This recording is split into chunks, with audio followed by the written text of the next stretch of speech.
দুর্গাপুরের ডিসিআরসি কেন্দ্রে বাড়ছে ভিড়, পরিদর্শনে জেলা শাসক। রাত পোহালে বিধানসভা নির্বাচন, তার আগে ডিসিআরসি সেন্টারে ভিড়। প্রিজাইডিং অফিসার ও নির্বাচন সংক্রান্ত কার্যে দায়িত্বপ্রাপ্ত কর্মী ও আধিকারিকরা নির্বাচনী কিট নিতে পৌঁছচ্ছেন। সেখানে কলকাতা পুলিশের কর্মীরা আধিকারিকদের সাথে রাজ্য পুলিশের আধিকারিকরা ও কর্মীরা আসতে শুরু করেছেন। পশ্চিম বর্ধমান জেলায় 3টি ডিসিআরসি কেন্দ্র করা হয়েছে। দুর্গাপুর সরকারি মহাবিদ্যালয়ে একটি, রানীগঞ্জে একটি, আসানসোলে। বুধবার সকালে দুর্গাপুরের সরকারি মহাবিদ্যালয়ের ডিসিআরসি কেন্দ্র পরিদর্শনে পশ্চিম বর্ধমানের জেলা শাসক পন্নম্বালাম এর সঙ্গে ছিলেন দুর্গাপুরের মহকুমা শাসক ও নির্বাচন কমিশনের আধিকারিকরা। পশ্চিম বর্ধমান জেলায় মোট ভোটার 19,65,095 জন। জেলায় মোট ভোট কেন্দ্র 2,588টি এবং ওয়েব ক্যামেরা থাকবে 5,455টি। জেলা শাসক পন্নম্বালাম এস বলেন, অবাধ শান্তিপূর্ণ নির্বাচন করার জন্য বদ্ধপরিকর প্রশাসন। আমাদের প্রত্যেক জায়গাতে বিশেষ নজরদারি চলছে।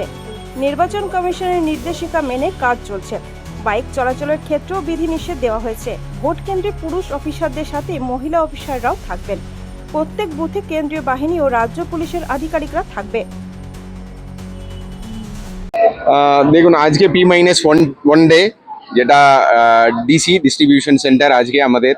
দেখুন, দুর্গাপুর কলেজে আমাদের 277 দুর্গাপুর পশ্চিম আর 276 দুর্গাপুর পূর্ব, এই পার্টিগুলো আজকে এখান থেকে রওনা হবে পোলিং স্টেশনের জন্য।